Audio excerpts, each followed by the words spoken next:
Muy buenos días, queridísimos compañeros. Vamos a analizar a continuación la cuarta sesión de la formación en centro. Se puede considerar como la sesión más importante y más significativa porque vamos a analizar en la práctica lo que supone las metodologías competenciales, cómo es el elemento curricular tan complejo como son las competencias clave, poder desarrollarlo en la práctica a través de una serie de términos que vamos a presentar a continuación. Vamos a encender la luz del aula para que se vea algo de mayor claridad y empezamos. Nos metemos dentro del Colabora 3.0. Estamos dentro de nuestro enlace de programación por competencias, nos vamos a recursos, dentro de recursos vamos hacia abajo y pinchamos en sesiones y tareas. Dentro de las sesiones y tareas nos vamos a descargar lo que supone la cuarta sesión, tarea a realizar, donde vamos a ver los siguientes apartados de la programación por competencias. Personalmente ya lo tengo descargado y aquí pinchamos. Cuarta sesión, vamos a ver las orientaciones metodológicas para el desarrollo de las competencias claves en la práctica educativa. ¿Cuáles son las metodologías competenciales? Recuerdo que los apartados que están en amarillo significan que hay que retocarlo y modificarlo acorde con el carácter específico de cada departamento, por tanto no es una información comodín. Analizamos en primer lugar cuáles son los recursos ambientales, personales y materiales con los que podemos contar. Es adecuado hacer una buena reflexión y análisis de todos los integrantes humanos que nos podemos encontrar en nuestras clases, en el proceso de enseñanza y aprendizaje. Muchas veces pensamos que solamente es el profesor el que imparte la clase, pero podemos contar con monitores de educación especial, podemos contar con la maestra de pedagogía terapéutica, podemos contar con colaboradores externos de alumnos en práctica de la universidad, de que vamos a alguna excursión o alguna salida y contamos con monitores al respecto. Por tanto, teniendo claro las UDIs, las unidades didácticas integradas que vamos a desarrollar durante el curso, es ahí la reflexión de todos aquellos recursos personales. En nuestro caso, monitores de educación especial, monitores de empresas deportivas, personal colaborador el día que hicimos en el senderismo, monitores de Sierra Nevada, etc. Recursos ambientales, en qué escenarios o lugares vamos a desarrollar el proceso de enseñanza-aprendizaje. No solamente en el aula, habrá momentos que podamos ir al taller correspondiente, al gimnasio, a la biblioteca del centro, a una sala de estudio, etcétera, o incluso los propios pasillos del centro a la hora de decorar y presentar los distintos trabajos son escenarios que podemos tener en cuenta. Materiales. Es adecuado presentar el listado del material, el inventario del material con el que contamos y a la vez poder dar algún tipo de valoración si se consigue, si consideramos que es un nivel adecuado, aceptable, válido y en qué estado. En nuestro caso, educación física, cantidad aceptable y en buen estado del material, pero debido al carácter específico que tiene nuestra materia, es adecuado ir renovando debido al deterioro de los materiales en educación física. Por tanto, presentar con qué tipo de materiales contáis y un inventario del mismo. Nos vamos para adelante. Punto importante. Organización del espacio, del tiempo y del alumnado. Y me encanta la palabra rutinas organizativas. Aparece en amarillo. Hay que darle el carácter específico según cada docente y cada programación. ¿Por qué me encanta la palabra rutinas organizativas? Desde mi humilde opinión es fundamental que los alumnos se acostumbren a las mismas rutinas, a la misma dinámica, a la misma estructura clase por clase. Y que sepan que desde el momento de entrar al profesor hasta el momento de salir del profesor del aula, haya una serie de hábitos que son fundamentales en el desarrollo de la clase. Desde el mismo momento que entramos, nos dedicamos a recoger, a limpiar, a quitar toda la suciedad que hay en clase, a situarse correctamente, a que tenga la capacidad de atención adecuada y todo ello con una rutina pertinente. Antes de empezar la clase, por favor, es fundamental mantener la clase limpia y ordenada. Tiramos todos los papeles en el suelo y no voy a investigar quiénes son los culpables, sino que todo el mundo ayude y colabore al respecto. por educación y por salud postural nos sentamos correctamente. Una vez que la clase está limpia, ordenada y la posición corporal es correcta, es el momento de empezar la clase. Por tanto, vamos a dedicar los primeros 3-4 minutos a conseguir ese ambiente de clase adecuado, esa limpieza, ese orden y esa capacidad de atención correcta. A partir de ahí, empezamos con un torbellino de ideas respecto a los contenidos dados en clases anteriores. Partimos de sus conocimientos previos recordando aspectos significativos. Pasamos a actividades fundamentales y de desarrollo que se vayan a plantear. Y los últimos 10 minutos apuntan qué tipo de tareas o deberes deben de hacer para casa. Hacemos un repaso de los contenidos que hemos visto en clase y dejamos los 3 últimos minutos de la clase para volver a dejarlo todo ordenado, todo bien colocado y todo limpio para que el profesor que venga a continuación se encuentre el ambiente de clase adecuado. Por tanto, esta rutina del espacio, del tiempo, de cómo organizar al alumnado no de forma individual, sino por pareja, sino por grupos, en función de la actividad que se vaya a realizar, no se vaya cambiando de clase, de organización del alumnado varias veces durante la clase, sino que si estamos por el trabajo en grupo, el aprendizaje cooperativo, vamos a mantener esa estructura de clase pues durante un tiempo para no estar modificando continuamente. Así que reflexionar sobre estos aspectos tan significativos, sobre cómo ordenar las sillas, las mesas, el alumnado, a qué hora tenemos las clases, qué tipo de rutina plantear durante el desarrollo de cada clase para que los niños se acostumbren, facilita y ayuda muchísimo a una mayor calidad educativa.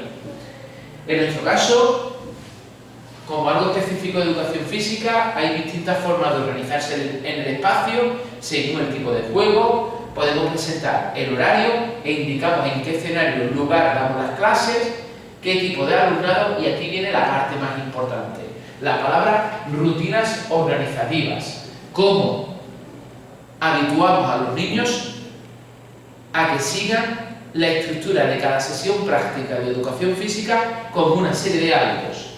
Acogida, asamblea inicial, hacemos un calentamiento, pasamos al desarrollo principal de los juegos, hacemos una despedida final, vemos el aseo y la alimentación que han traído, y incluso hay un detalle muy chulo: responsabilidades. Los encargados con funciones de los alumnos que pueden utilizar en clase. Por cada trimestre, por cada 2 o 3 semanas podemos darle a los niños funciones como: ¿quiénes son los encargados del material? ¿Quiénes son los encargados de la limpieza, en este caso del aseo, o los encargados, en este caso, de la limpieza de la clase? ¿Quiénes son los abogados defensores ante cualquier tipo de conflicto y dinámica que nos encontramos? ¿Quién aporta nuevas ideas ante los juegos y actividades que estamos presentando en las clases? Por tanto, podemos darle responsabilidades a los niños de forma rotativa en nuestras aulas para que exista limpieza de clase, control de las persianas, el control de las nuevas tecnologías, quién se encarga de mantener el ambiente adecuado de clase, quiénes son abogados defensores ante un problema. Este tipo de responsabilidades le hace al niño una mayor formación significativa. Os estoy dando una serie de ideas en relación a algo tan específico como la educación física, pero es cuestión de que cada uno analice su propio proceso de enseñanza y aprendizaje, y sobre todo que se plantee la posibilidad de hacer una rutina, una limpieza, un orden, un buen control, cómo los niños saben en qué momento pasamos del torbellino de ideas a las actividades de desarrollo, al repaso final, a apuntar los deberes, a dejarlo todo recogido, y cómo podemos asignar funciones y responsabilidades al alumnado de forma rotativa, que de esta forma se acostumbran a vuestra dinámica de clase. Hay que empezar a inculcarlo desde el primer hasta el último día, y seguro que mejoras en el ambiente de convivencia del aula. Momento importante, no viene en amarillo, por tanto significa que puede resultar comodín. A la hora de desarrollar el proceso de enseñanza y aprendizaje bajo el elemento curricular de competencias clave, aparecen 3 términos fundamentales a aplicar en la práctica. Los términos son ejercicios, actividades y tareas, y toda esta diferenciación proviene de esos proyectos competenciales que hablamos anteriormente en el apartado de competencias clave, sobre todo el más importante, el proyecto PIGMA. Ejercicios. En clase o en casa es importante consolidar conocimientos, reforzar contenidos, automatizar algún tipo de habilidad. Para eso, a través de fichas escritas, de lectura, de comprensión lectora, de ejercicios matemáticos, de sumas, de restas, de multiplicaciones, de divisiones, de esquemas, de subrayados, de resúmenes, etcétera, etcétera, se considera como el término ejercicios con el principal objetivo de consolidar y reforzar algún conocimiento, alguna habilidad, algún tipo de aprendizaje. Por tanto, habrá momentos en los que necesitemos que los niños hagan fichas para reforzar ese contenido. Durante el proceso de enseñanza-aprendizaje también sería adecuado hacer actividades. ¿Qué son las actividades? Presentar por primera vez un desarrollo práctico de un contenido nuevo o presentarlo de una forma diferente. Durante clase se va a hacer una entrevista, se va a hacer un juego, en clase se va a hacer una entrevista, un juego, en clase se va a hacer un pequeño trabajo de investigación, se va a hacer una búsqueda de información a través de las nuevas tecnologías. En clase se va a aplicar por primera vez una presentación oral de algún tipo de contenido. Todos estos son actividades donde se está aplicando por primera vez esta nueva forma del proceso de enseñanza y aprendizaje a la hora de adquirir un contenido por primera vez o de presentar ese contenido de forma diferente y no suponga ese carácter tan automatizado y tan tedioso que tiene que haber en ejercicios. Y las competencias clave ayudan a una mayor contextualización, ayudan a conseguir los objetivos que se presentan en el currículum y pueden adquirir algunas competencias clave. Pero llega el término más significativo, el término que tiene una relación directa con las competencias clave. Se llama tareas integradas. Seguro que lo que desarrollamos en nuestro proceso de enseñanza y aprendizaje está totalmente vinculado con estos tres tipos de términos. Con este curso de formación sirve para analizar y reflexionar sobre nuestra práctica educativa y sirve para que nosotros nos demos cuenta cuando estamos llevando a cabo ejercicios, actividades y tareas, que estoy seguro que realmente todo lo hacemos y presentamos situaciones de la vida cotidiana, situaciones, problemas que ocurren día tras día a resolver por el alumnado. Esa es la definición de tarea integral. En lengua, no es una situación de la vida cotidiana hacer un recitado de poesía como si fuésemos grandes poetas, o hacer una tarea en la que se convierten periodistas para conseguir información y hacer artículos de periódico. En matemática no se puede convertir en situaciones de compra y venta en un supermercado haciendo una dramatización en clase para que usen adecuadamente la calculadora o se conviertan en un constructor y carpintero a la hora de diseñar una maqueta utilizando los distintos tipos de medidas. En física y química, en biología, no podemos hacer algún experimento como si fuésemos científicos y trabajemos varias competencias clave en su presentación oral lingüística, en su toma de medidas en matemática, en su proceso de actitudes científicas en la parte de ciencia, en el desarrollo de recursos tecnológicos con el material específico para ello y la parte tecnológica, en la presentación en el blog de la materia, con fotos, con imágenes de forma digital. En sociales, geografía e historia no podemos hacer, por ejemplo, como si fuesen guías turísticos y que los niños se dediquen a presentar cuál es el patrimonio cultural, artístico más significativo de alguna localidad con sus folletos correspondientes que ellos han elaborado, como si se hayan convertido en este tipo de guías. En tecnología no pueden hacer también experimentos, diseño, maquetación de distintos tipos de recursos a la hora de que se conviertan en ingenieros. En educación física no pueden vivir una situación real como elaborar un calentamiento o como una situación de deporte. En artística y en plástica no pueden hacer una exhibición de sus obras artísticas como si fueran grandes pintores y presentarlo de forma oral al resto de los compañeros con su presentación en los pasillos del centro. en todas las áreas podemos hacer situaciones reales de la vida cotidiana a resolver por el alumnado. Por tanto, tenemos que presentar actividades diferentes que sean algo más complejas, actividades diferentes que impliquen varias competencias claves, actividades diferentes en el que se apliquen situaciones laborales que nos vamos a encontrar en el día tras día. Y eso lo dejemos recogido en nuestra programación. Por tanto, tenemos que presentar como mínimo una tarea que se vaya a desarrollar durante todo el curso, de una forma medianamente adecuada, una tarea por trimestre, que se esté desarrollando durante el trimestre para que quede reflejado, como dice aquí, en un producto final, es decir, en un material elaborado por el propio grupo, por el propio alumno, para evidenciar, para presentar todo el trabajo que han realizado, y ese producto final que han hecho con la tarea será también como un instrumento de evidencia de evaluación que después veremos.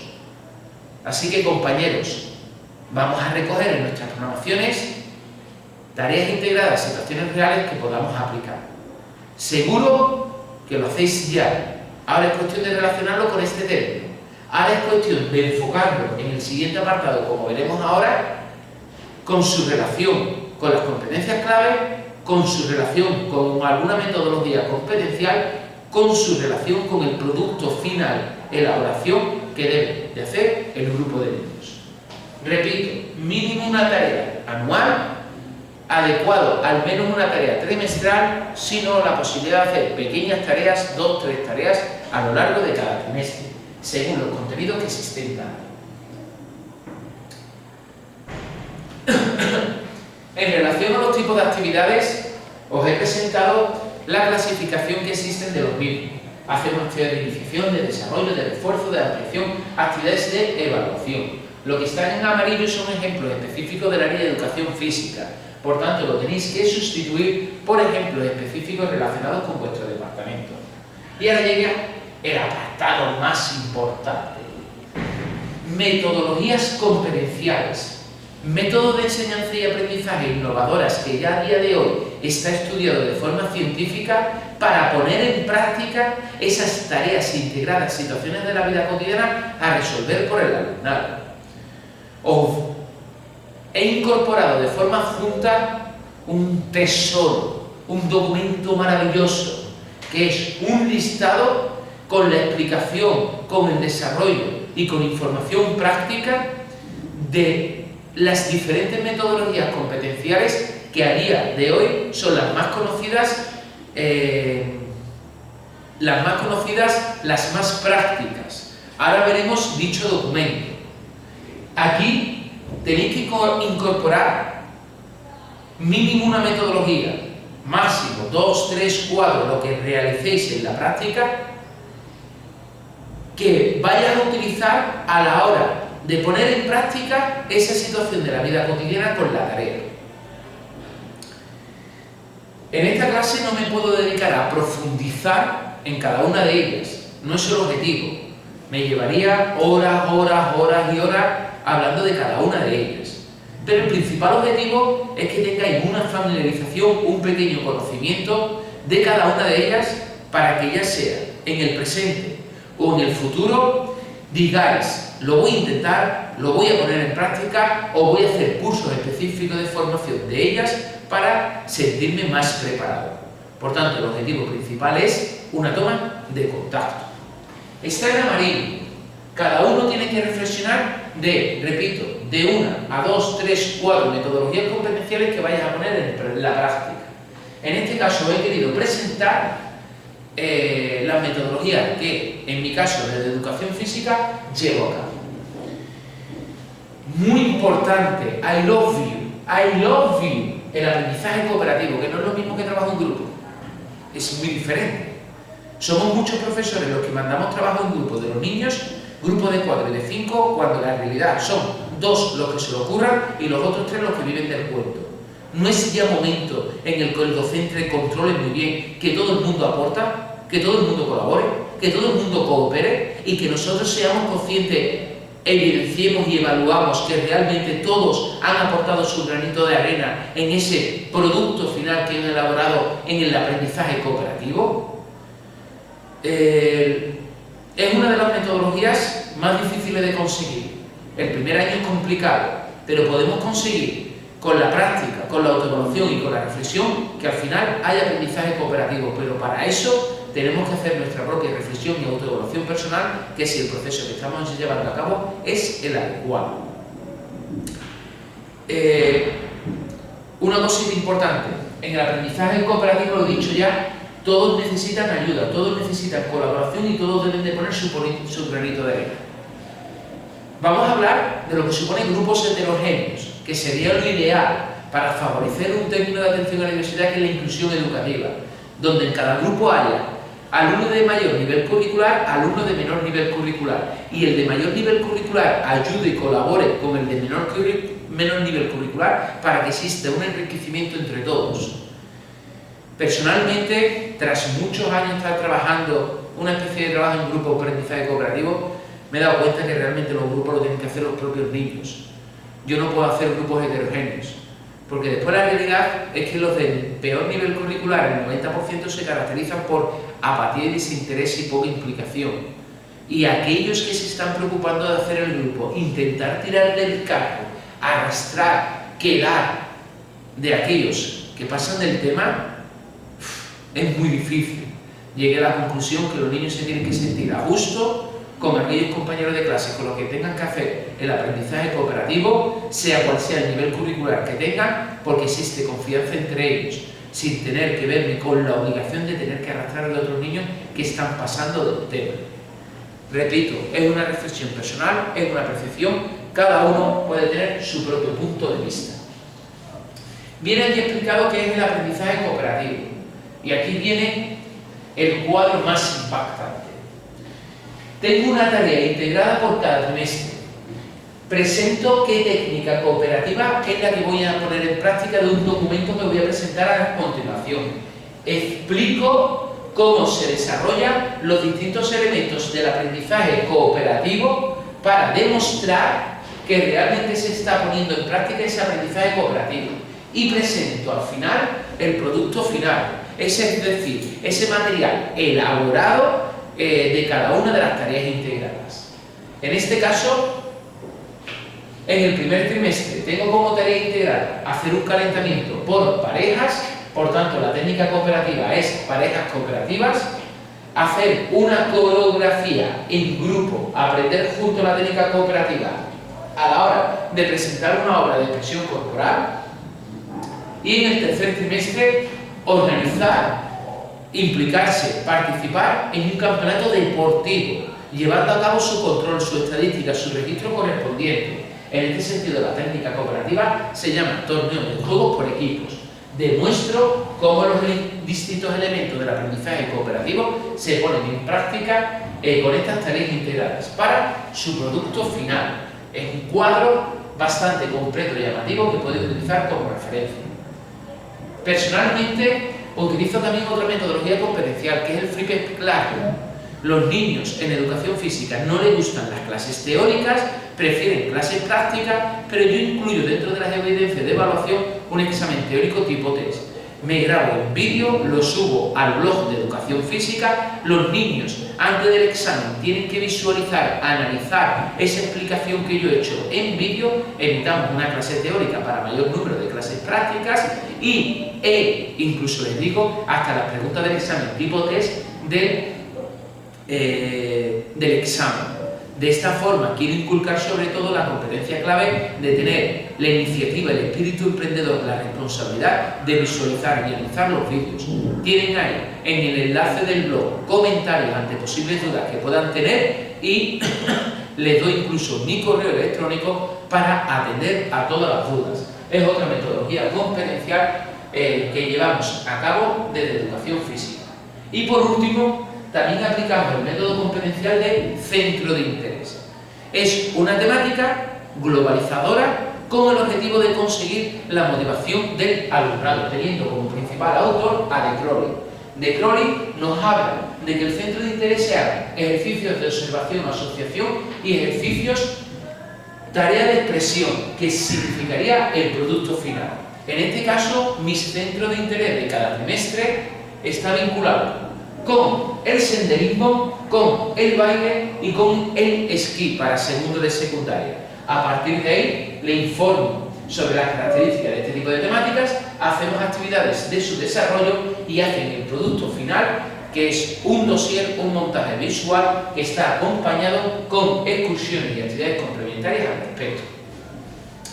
Esto es un poco a nivel general las tres metodologías competenciales que llevo a cabo de educación física, pero como dije anteriormente hay muchos más. Si nos vamos al colabora,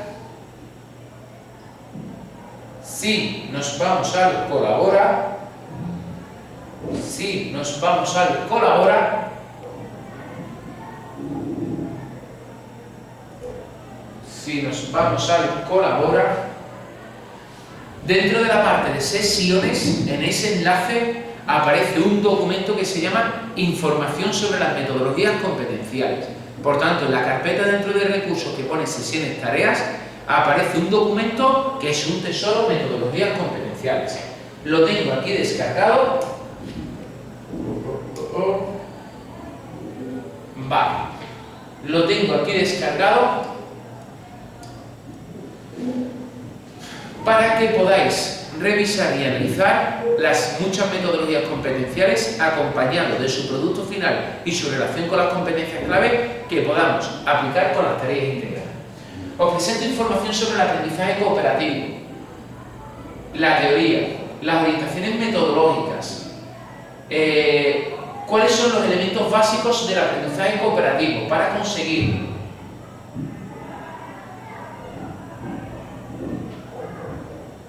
Algo muy importante, la incorporación progresiva de aprendizaje de técnicas cooperativas.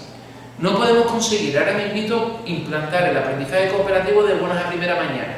Todo requiere una progresión, todo requiere una formación y se aconseja empezar a aplicar técnicas cooperativas muy sencillas, informales, básicas, que los niños se vayan acostumbrando dentro del listado que viene aquí, a pasar después a técnicas cooperativas más complejas una vez pasado por estas informales. Un segundito, que prefiero hacerlo con el ordenador, me resulta más cómodo. Aquí vienen técnicas informales, lo podéis analizar, lo podéis ir viendo, podéis ver si podéis trabajarlo en clase. Una vez que se hayan ido acostumbrando y viene explicado cada una de las técnicas cooperativas, aparece aquí métodos de aprendizaje cooperativo formal, es decir, estrategias cooperativas por grupos más complejas en el que se establezca cuáles son las funciones que tienen que hacer cada uno.